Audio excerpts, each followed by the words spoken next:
Hello, welcome to another episode of the Brilliant Business Podcast. I'm Nick Bryant. Yes. And with Brilliant Businesses, I go out and I interview business owners, find out about their story and their journey as to how they set their business up, find out about their dream and why they do it, find out how they triumphed in some of the struggles they may have faced, and really just get to the bottom of what they love doing and why they love doing it, and it's a great way of promoting their businesses. I think that story that people tell is a really strong way of putting your business in front of your potential customers and showing them who you really are, really sharing that human side of the business, because I think people want to know more about the human side rather than the products and services. Of course, they're important, but they want to know more about the person behind the business, what makes them tick, why they're doing it, what some of the sacrifices they've had along the way, and that's what they want to hear, and that's what we want to share. So we do that with Brilliant Businesses, and we wanted to get businesses in to do this podcast. And you're probably wondering why I'm wearing this hat, by the way, but I'll tell you about that in a minute. But my hair's gone boof because there's no hairdressers available because we're in lockdown. But anyway, it's another story. So we wanted to get business owners in to interview them via the podcast, but of course we can't do that because at the moment we're in lockdown, which is a ball ache, but it's really important. But I didn't want people to miss out on the stories that we've already been telling through the Brilliant Businesses website. So I'm going to start feeding some of those through. I've already done quite a few of them. I'm going to talk about another guy today who I interviewed about 6 or 7 months ago. Really cool guy. But I just didn't want people to miss out on that. So that's what we're doing, because there's actually lots of things that can be missed at the moment. I'm just reflecting on what I miss right now whilst we're in the lockdown, and I miss seeing my friends. Obviously I catch up with them over on Zoom, but I miss sort of just seeing them really in human nature, just saying hi, shaking their hand. In fact, with networking that I do a lot of, it's really nice to meet someone you've never seen before, never met before, and shake their hand physically. I really miss that. Can't do that at the moment. I really miss playing golf. Miss it, and that, as you can see, I've got a golf hat on. But I play a lot of golf, and I'm a member of a golf networking group called For Business, and we meet on the first Tuesday of every month, and we all play. We all have a bacon roll before we start playing, have a chat about our businesses, give each other work, and off we go. And I miss that camaraderie with those guys, but I also miss the just playing golf, being out, and especially this time of the year now where it's beginning to get nicer out there. I'm not great at playing golf in the winter, in the rain and in the winds, but now it's getting really nice out there. So I really miss that. And also right now, it's usually the Masters, which is like the first major championship of the year. I don't want to bore you too much about golf, but I really like watching that. So I miss that. This is a really weird one as well, but I miss going into shops. I miss going into shops and trying on clothes. I used to just go, I say used to, it feels like it was years ago, but go into shops, try some clothes on, put them back, go into another shop and do the same thing again. A bit weird, but I really like doing that. I also miss hairdressers, and that's why I've got this hat on, because my hair has gone poof, because it's just gone really long. Another story. I miss going to restaurants. The fine dining, the white tablecloths, the clean glasses ready for your wine to be poured in, the lovely knives and forks, the great service, the beautiful surroundings, always with a pretty girl. Love it. I just really miss that, and I really am looking forward to going to a nice restaurant when this is all over. And then on the other side of it, I'm a bit of a McDonald's fan. I'm ashamed to say, a bit of a guilty pleasure, but I love a cheeky Big Mac, and I'd love a cheeky Big Mac right now. That would be really good. Well, not right now, but when this is all over. Including going out for a curry. And of course I miss going to the pub. Seeing my friends, having a few pints, shooting the breeze, like that. And of course, most importantly, I miss my girlfriend, because I better mention that, but that's really important as well. So there's lots of things that I miss, and I'm sure there's lots of things that you miss as well. But on the flip side, there's lots of opportunities right now. I think if you embrace this time, this lockdown, and just use it as a time to think, a time to plan, a time to think about perhaps doing things a bit differently than you did before, which is quite refreshing. You might find things can be done better in a different kind of way, whatever that may be.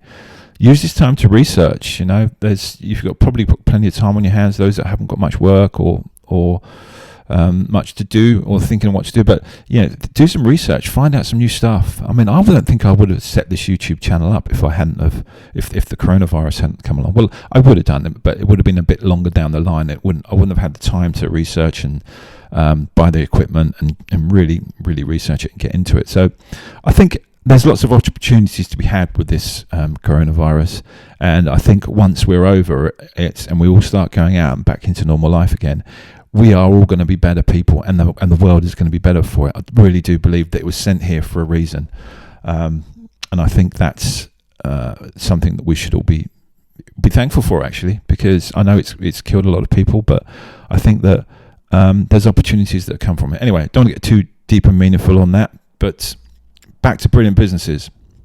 So, the gentleman that I want to speak about today is a man called Jon Traquair. He is the MacMan.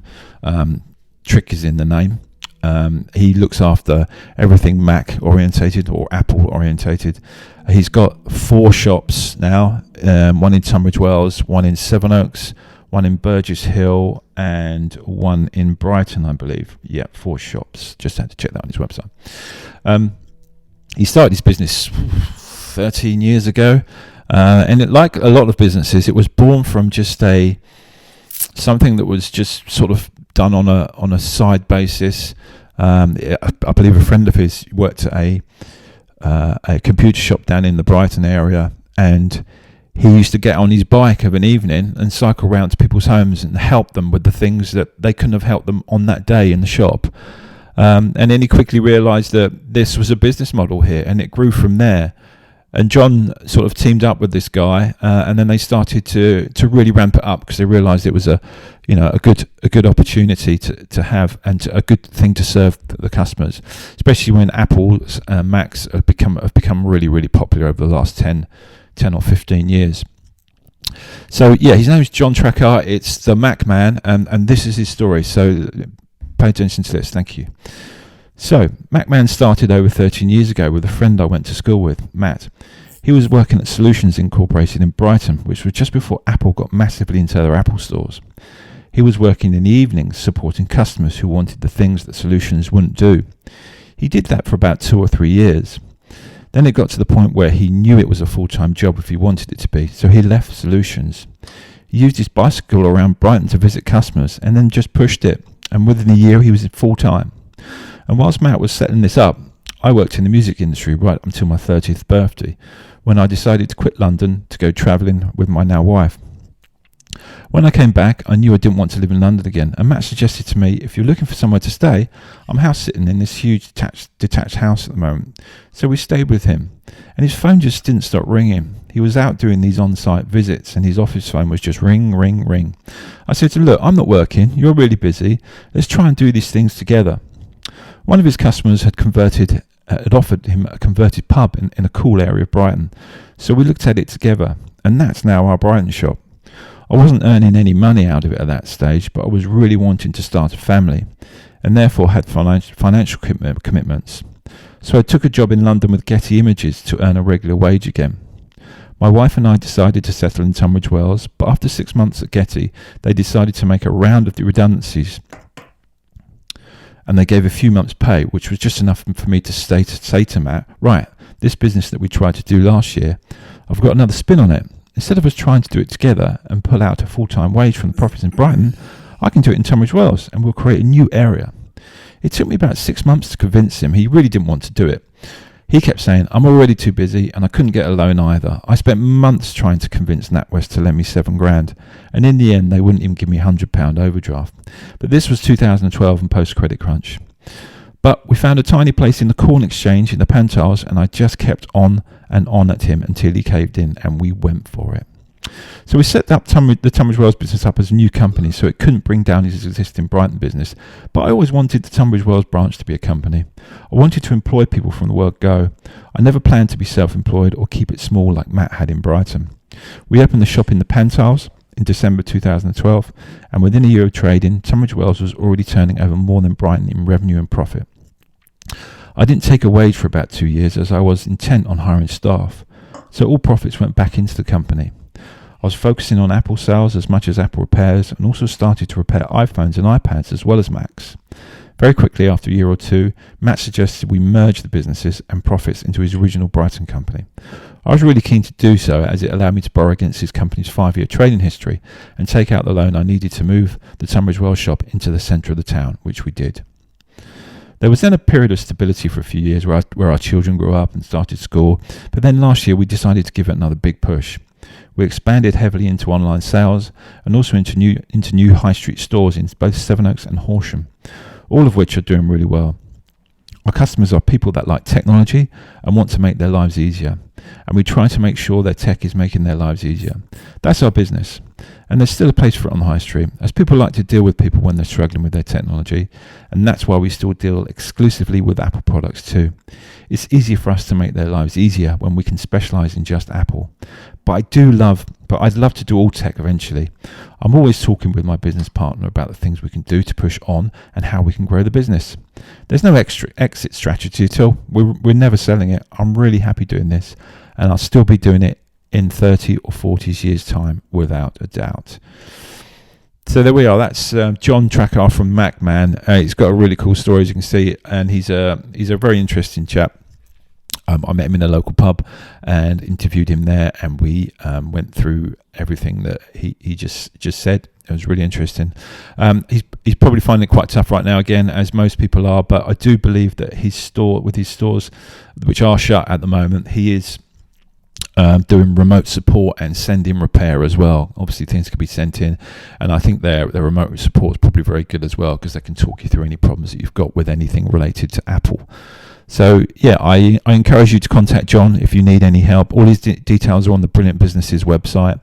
All his website stuff and all his contact details. So get in touch with Jon. That's Jon Traquair from the MacMan. So yeah, there you go. Thank you very much. Thank you very much to listening to another Brilliant Businesses podcast and watching another Brilliant Business video. We've got some more to do this week. We're actually doing a few interviews this week over Zoom. So keep an eye out for those. One's going to be from Mike Penfold, who's a local printer. He's got a really cool story, and he's got a lot of ideas and a lot of thoughts on what we're going through right now. And if anyone can take anything from it, I urge you to have a listen to that when that comes out. And I think we're interviewing a lady that does home services later in the week, a lady called Vanda, and she does home services of all sorts of different things. So that'd be really interesting.